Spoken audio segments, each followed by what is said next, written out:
the Let's Talk television program, we share solutions to real-life problems with real people, showing how faith guides everyone through the storms of life. We talk about tough issues that affect all generations.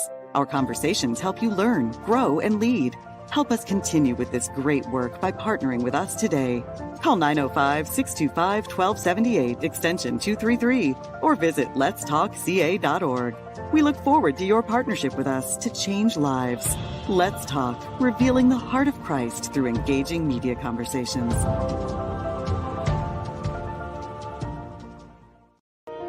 Sometimes you walk through life alone, wondering if anyone understands what you are going through, hoping someone will listen and offer a word to make your day. The Church of God of Prophecy offers unconditional love and support, regardless of what you are going through. Visit cogop.ca for a location near you.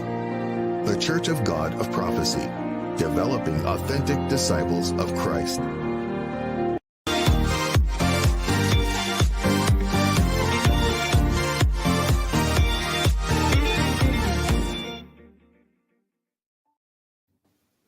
Hello, and welcome to another segment of Let's Talk. I'm your host, Woodroe Thompson, and it is a pleasure to have you joining us again. We have an exciting program for you this evening. My guest this evening is a musician, a clinician, educator, author, and consultant. His musical journey includes a wide range of experiences in church, community, and educational settings. He is an Ontario certified teacher with specialist qualifications in music and business, and has been teaching high school music full-time for the past 14 years with the Peel District School Board. He's currently the founding course director of the Gospel Choir course at the University of Toronto, the first gospel music credit course offered in the history of the institution. He holds a master's diploma in contemporary vocal performance and composition from Grant MacEwan University, a Bachelor of Fine Arts in Music from York University, Bachelor of Education from the University of Toronto, and a Master of Music in Music Education from the University of Western Ontario. He's currently a doctoral candidate in music education at the University of Toronto. My guest this evening is none other than Darren Hamilton. Welcome back to Let's Talk. Thank you, Bishop. Thanks for having me. It's been a while since we engage on this platform, so it's good to see you. You too, sir. The last 2 years have been challenging, not only for schools, not only for teachers, but for everyone. How have you navigated the last 2 years? Well, I think the key word that comes to mind in terms of navigating the last 2 years is flexibility. Definitely being flexible and recognizing that because so much has been changing in our world in the last 2 years, we've had to become flexible and prepared to adjust our way of doing things and also adjust our expectations because the things that we would normally be able to do pre-COVID, we were unable to do or maybe not able to do in the same way. And so really being flexible and thinking about ways to adjust the way that we approach our day-to-day lives. Right. Well, the word flexibility is a good word when it comes to the past 2 years. Now, Darren, you've served, and for those who are new to who you are, you've served COGOP Eastern Canada for some time as music and worship director. You've served the Western Worship Center. And we were blessed to have you as a gift to our congregation and to Eastern Canada. But for the last 5 years, those of us who are part of COGOP are somewhat lost touch with you. What has been happening in music and worship within the last 5 years, I think it's been? Wow. A lot has been happening. It's actually been almost 7 years since. Oh, it's 7. Okay, it's almost 7 years. Right. And a lot has been happening. I've been involved a lot in the secular arena.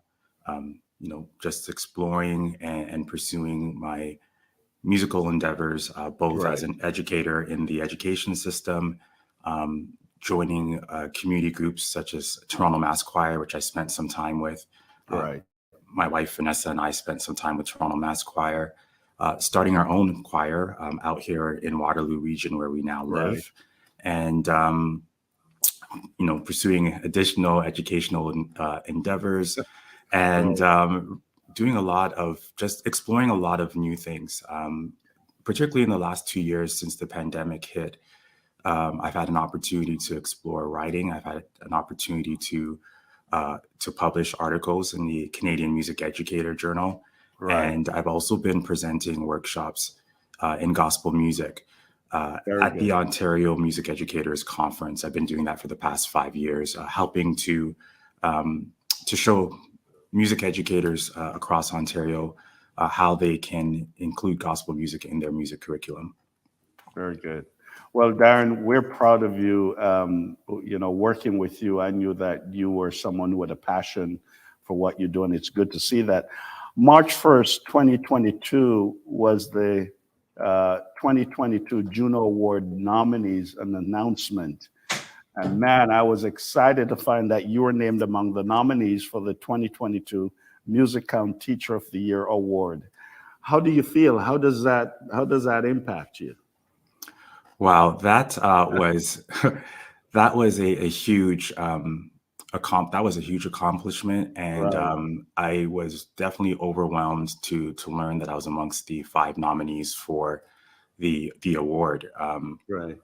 The award has been issued for the past, I think, 15 or 16 years, since 2005 that they've been issuing that award at the Junos, and it's just a huge humbling experience to be recognized for the work that I've been doing in music education over the years, and to be honored in on such a national platform is a huge. It's an overwhelming experience. Well, Darren, you're a hard worker, and you're someone who is, like I said before, demonstrates passion and excellence in all that you do. I can verify for that firsthand. You have served as a member of the Juno Award nominated Toronto Mass Choir, as you mentioned before, and you're a regular clinician at the choir's annual Power Up Gospel Music Workshop. Tell us more about those workshops. Sure. The Toronto Mass Choir has been offering Power Up for, I think it's about 18 or 19 years now. Wow, And it's that long, eh? yeah, it's been that Wow. long. Right. And this conference is a weekend workshop that happens in February of each year, providing attendees an opportunity to learn various aspects of gospel music, from songwriting to vocal performance to workshops in piano, workshops in bass. And the highlight of the conference is participating in the Power Up Mass Choir, which is run by Professor Karen Burke. Right. And that's an opportunity for participants to learn a number of gospel pieces over the course of the 2 days of the conference, and then to perform at a live concert on the Sunday evening of the conference. My involvement since joining Toronto Mass Choir in 2015 was starting a new workshop, or a new ensemble group called the Power Up Chorale, which started in 2017. And this was a workshop offering that allowed participants who wanted to have a more focused vocal ensemble learning experience in a smaller group, where we spend time learning more detailed vocal technique, things, dynamics, articulations, and performance aspects of gospel music, that they can do that in that smaller setting as opposed to the large mass choir setting. And so those individuals would spend time together over the course of 3 workshop sessions over the Power Up weekend, and then they would perform as part of the finale concert at the end of the weekend. And so we've been doing that we did that for 3 years, from 2017 to 2020, before the pandemic hit. And when Power Up celebrated its 15th year anniversary in 2019, we had an opportunity to record along with some of the other ensembles from the conference for the live Power Up CD. And so that was a great experience, being able to perform with the Power Up Chorale and record as part of that Power Up CD. Well, that's amazing.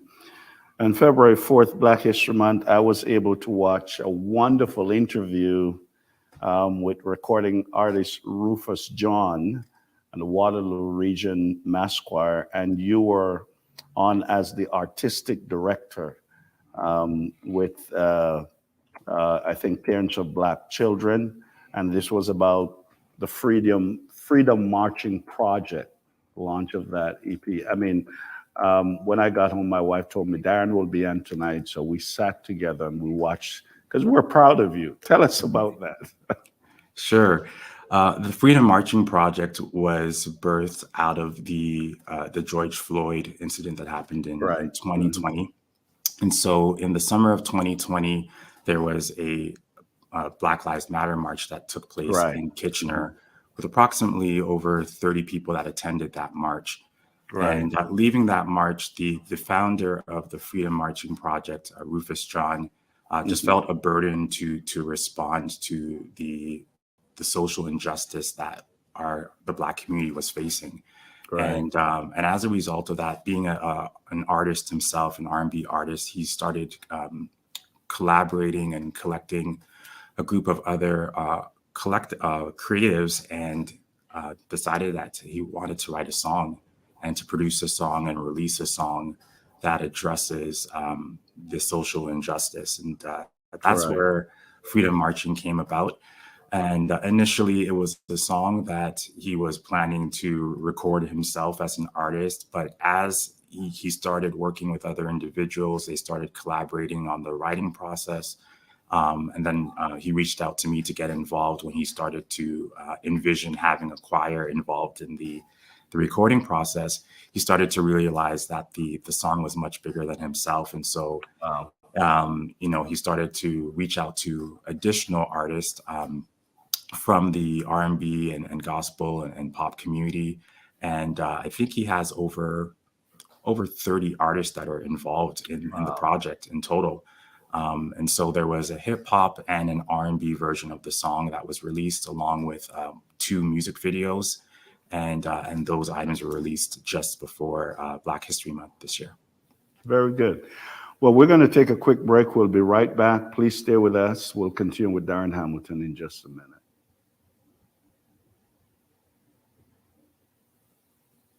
On the Let's Talk television program, we share solutions to real-life problems with real people, showing how faith guides everyone through the storms of life. We talk about tough issues that affect all generations. Our conversations help you learn, grow, and lead. Help us continue with this great work by partnering with us today. Call 905-625-1278, extension 233, or visit letstalkca.org. We look forward to your partnership with us to change lives. Let's Talk, revealing the heart of Christ through engaging media conversations.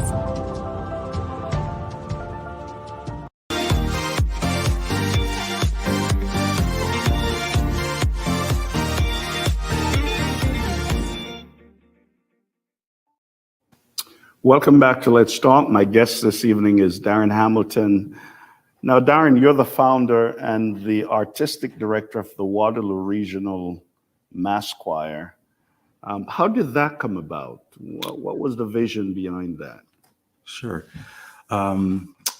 Almost 5 years ago, Vanessa and I decided to move from the GTA out west, and we relocated to Kitchener, Ontario. And shortly after we relocated, we started visiting churches in the area, and we started looking, going to events and visiting churches. And one of the quick things that we quickly realized was that there was an absence of gospel music in this community. And, being someone that has lived most of his life in gospel music, growing up in gospel music in the church, and being involved in so many gospel groups throughout the years, I just started to feel the Lord calling me to start a gospel choir out in this region. And so that's how the choir got started. It was a huge leap of faith because we really didn't know anybody out here when we moved out. And so, I questioned Ghana is like, you want us to start a choir? Like, we don't know anybody. Where do we start? How do we do this? And so we got some flyers together, started distributing. We held auditions, and lo and behold, we had a group of individuals. One of the interesting things as we went through the audition process, and we were interviewing prospective choir members, one of the questions we asked was, why do you want to join this choir? And one of the recurring responses that we received were individuals expressing that they've been longing to have an opportunity to be a part of a gospel choir in this region, but there wasn't an outlet for them. And so that became a confirmation for us that this was indeed what the Lord was calling us to do in this region. Well, I mean, we miss you in the GTA area, but man, God does have a sense of humor, doesn't he? How large is the choir? The choir is approximately 25 members. Wow. Very good. Yeah. Now, that's impressive, especially in these times in trying to put choirs together. Mm-hmm. And I've seen you on Facebook, and, because that's where I get to see you most in some of the rehearsals, some of the things that you're doing. And I must tell you, I've been blessed by what I've seen so far. The choir shared the stage with the Kitchener-Waterloo Symphony and the Grand Philharmonic Choir. I mean, that must have been amazing for this choir to come together and be able to share the stage with these folks. What was that like? How did they feel about doing that? The Kitchener-Waterloo Symphony is a very long-standing musical orchestra from this community. And so they've been hosting the Yuletide Spectacular Christmas concert series for a number of years, number of decades, in fact, in this community. And so it was definitely a highlight. Our choir was fairly young. It was actually within our first year of starting that we got asked to participate in this event with the Kitchener-Waterloo Symphony and the Grand Philharmonic Choir.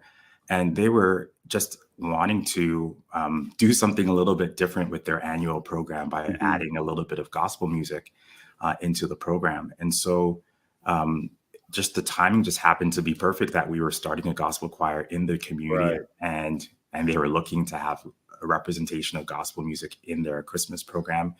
And so we had an opportunity to perform with the orchestra.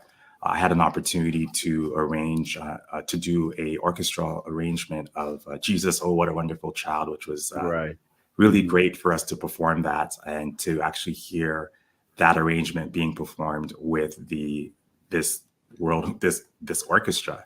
And then being able to also perform, we performed the Hallelujah Chorus from Soulful Messiah with the Grand Philharmonic Choir as the finale piece for this event. And it was also a great experience. It was a huge experience for the choir members. Many of them have not had as much performance experience as I have had as a director, being involved in so many previous groups who have had that opportunity to perform on those types of stages.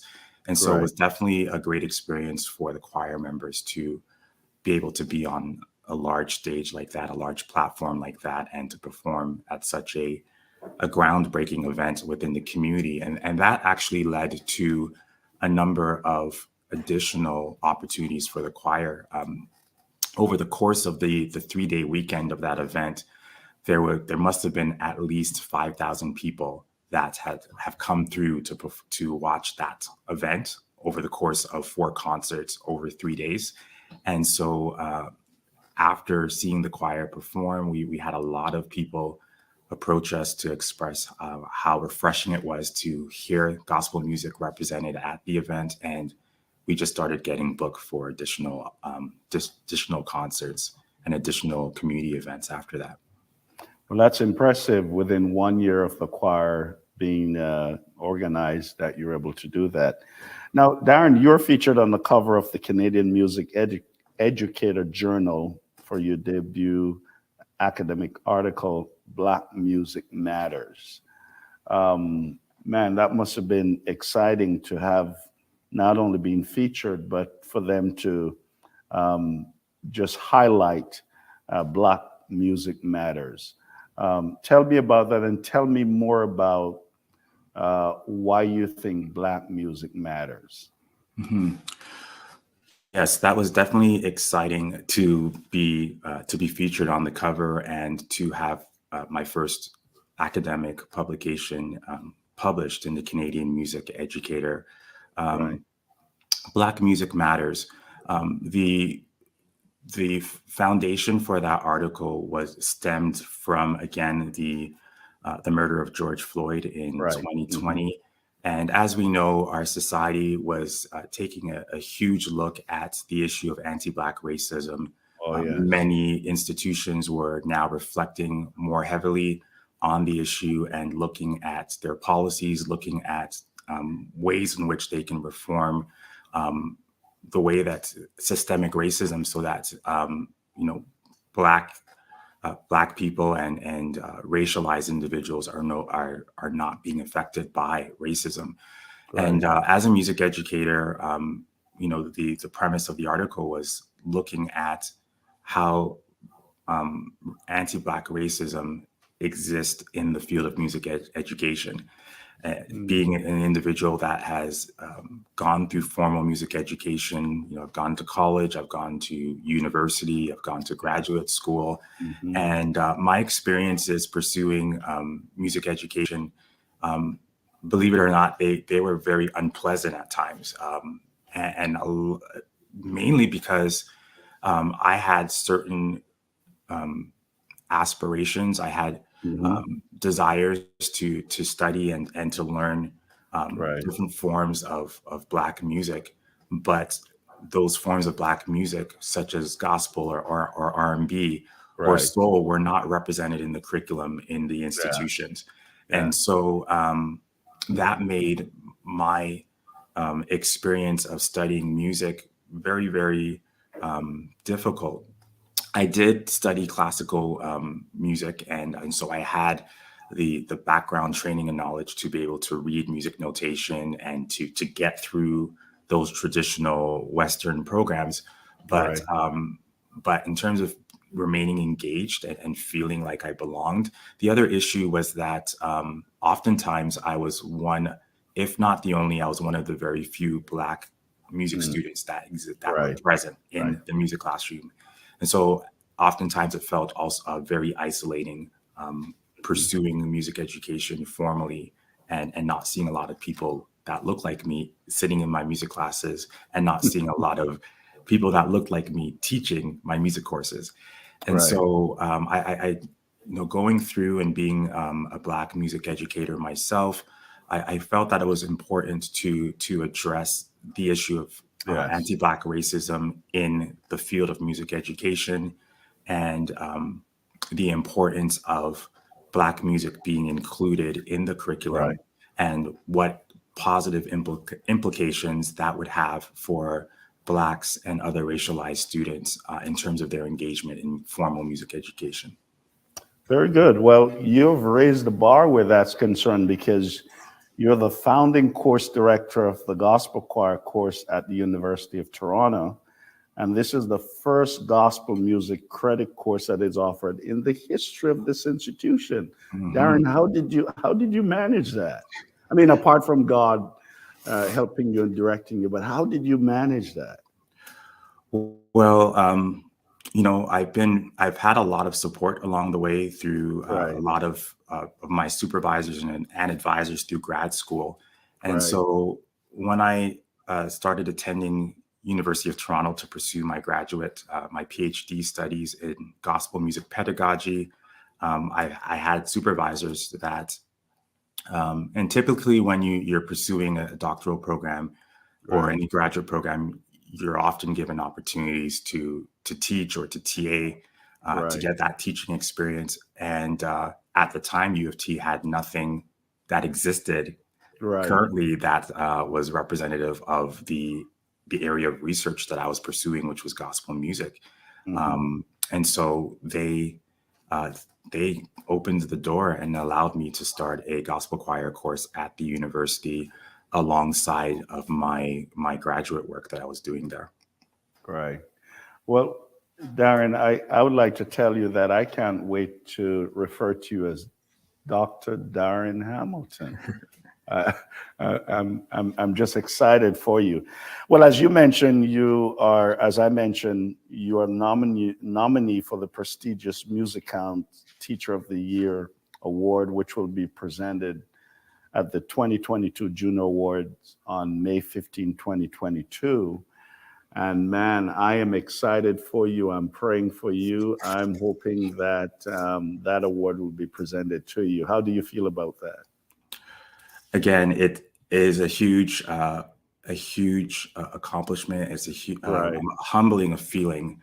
I think as I've been reflecting over the past two weeks about this Right. since the announcement, I think one of the things that really excites me and helps me to just take it all in is just Right. remembering being at a particular place in my life several years ago where I was Right. extremely discouraged about Yeah. where my music career was going.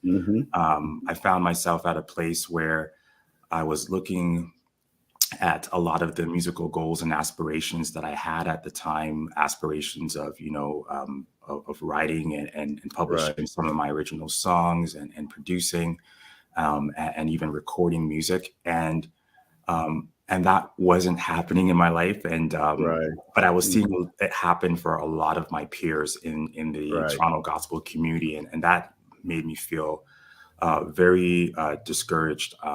And as I was going through that process, I found myself just asking God a lot of questions about, why is this happening? And why do I feel like this? And why do I feel like, I've invested so much time and money pursuing formal music education, but some of the dreams and goals that I have, they're still not coming to fruition.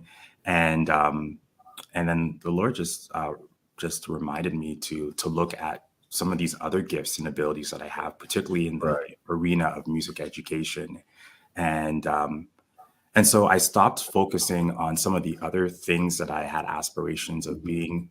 And I started to look at just developing myself more within the arena of music education. And as I mentioned earlier, there's not a lot of us represented in this field. Correct. And so I started doing that. And so as I reflect now to, several years ago, my aspiration would have been to, be a recording artist or to be a producer or to write some songs and to, maybe be nominated for a Juno for that type of work. But to then find myself going in this direction of music education and pursuing that wholeheartedly, and to then see things come full circle to now be nominated for a Juno Award for Music Teacher of the Year is just, it's a huge blessing. I'm extremely honored and thankful to God for the opportunity, and looking forward to what the outcome is going to be. But I'm extremely, it's a great honor to be recognized for the work that I've been doing in music education, and to know that God has been faithful in the midst of some of the challenges I've faced in the past, and some of the periods of discouragement that I've faced, to be able to overcome that and to get to this point. And to see God's faithfulness in the midst of all of that. Well, Darren, I want to tell you, as someone who has watched you over the years, worked with you, and to see how far you have come, I'd like to tell you that the entire Koga family is proud of you. We're praying for you and we're rooting for you. You've always been a blessing. Not only did you help us with our music and worship, but you have written songs for our convention. I mean, you have raised the bar. Congratulations, and our prayers are with you. Please say hello to Vanessa for me. God bless you. Thank you, sir. God bless. Well, folks, that's all the time that we have for Let's Talk this afternoon. But I love how Darren ended the interview in speaking about the faithfulness of God. And I know sometimes we wonder, what is God doing as we go through difficulties in our lives? We fail to realize that God is still in control, and he has a plan and a purpose for our lives. And so I'd like to encourage you, just keep looking to him. If you have never come to know Jesus Christ as Savior, I'd like to encourage you to call upon him. He has a great plan for your life, and he will bless you tremendously if you'll call upon him. God bless you. Thank you for joining us this afternoon. That's all the time we have. We'll see you next time. Let's keep talking. On the Let's Talk television program, we share solutions to real-life problems with real people, showing how faith guides everyone through the storms of life.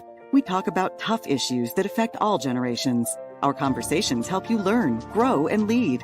Help us continue with this great work by partnering with us today. Call 905-625-1278, extension 233, or visit letstalkca.org. We look forward to your partnership with us to change lives. Let's Talk, revealing the heart of Christ through engaging media conversations. Sometimes you walk through life alone, wondering if anyone understands what you are going through, hoping someone will listen and offer a word to make your day.